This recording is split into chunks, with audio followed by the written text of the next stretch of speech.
ವಿಜಯ್ ತಮಿಳುನಾಡಿನಿಂದ ಬಂದ ಒಬ್ಬ ಸರಳ ಭಕ್ತ. ಮೊದಲ ಬಾರಿಗೆ ತಿರುಪತಿಗೆ ಬಂದು ಬಹಳ ಭಕ್ತಿಯಿಂದ ಕಾಲು ಚಪ್ಪಲಿ ತೆಗೆದು ದೇವಸ್ಥಾನದ ಹೊರಗಡೆ ಅಚ್ಚುಕಟ್ಟಾಗಿ ಇಟ್ಟ. ಅವನ ಹತ್ತಿರ ಒಂದು ಬ್ರಾಂಡೆಡ್ ಸ್ಪೋರ್ಟ್ಸ್ ಶೂಸ್ ಹಾಕಿದ ಶ್ರೀಕಾಂತ್ ಕೂಡ ಬಂದ. ಬಲಬದಿ ನಿಂತು ಪ್ರಾರ್ಥನೆ ಮಾಡುತ್ತಿದ್ದ ಶ್ರೀಕಾಂತ್ ಎಡಬದಿ.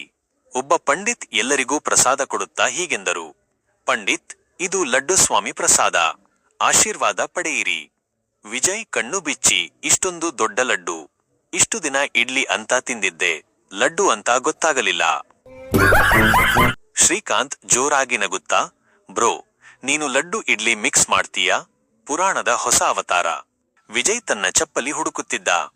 ಹಳೆಯ ಚಪ್ಪಲಿಗಳೆಲ್ಲ ಇದ್ದವು, ಆದರೆ ಅವನದು ಇರಲಿಲ್ಲ. ಸಾವಿರಾರು ಜನರ ಮಧ್ಯೆ ಶ್ರೀಕಾಂತ್ ತನ್ನ ಶೂಸ್ ಹುಡುಕುತ್ತಿದ್ದ. ಒಬ್ಬ ಯುವತಿ ಅವನ ಬಳಿ ಬಂದು ಕೇಳಿದಳು, ಹುಡುಗಿ, ಇದು ನಿನಗೇನೋ ಗೊತ್ತಿಲ್ಲ, ನಾನು ನಿನ್ನ ನೈಕ್ ಶೂಸ್ ಅಂದುಕೊಂಡು ಹಾಕಿಕೊಂಡಿದ್ದೆ, ಆದರೆ ನೀನು ಚಪ್ಪಲಿ ಹುಡುಕುತ್ತಿರುವಾತನೆ ಅಂದ್ರೆ ನಿನ್ನದು ಇಲ್ಲ ಅನ್ನಿಸ್ತಾ ಇದೆ.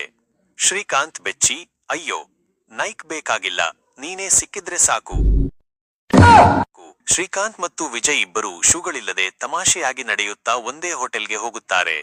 ಶ್ರೀಕಾಂತ್, ಚಪ್ಪಲಿ ಹೋದ್ರೂ ನಷ್ಟವಲ್ಲ, ನಿನ್ನ ಹಾಗೆ ನಿಖರವಾಗಿ ನಗೋ ಫ್ರೆಂಡ್ ಸಿಕ್ಕೋದು ಲಾಭ. ವಿಜಯ್, ಹೌದಪ್ಪ, ಇನ್ನು ಮುಂದೆ ನೈಕ್ ಅಲ್ಲ, ನಕ್ಕು ಜೊತೆಯ ನೈಸ್ ಫ್ರೆಂಡ್ ಬೇಕು.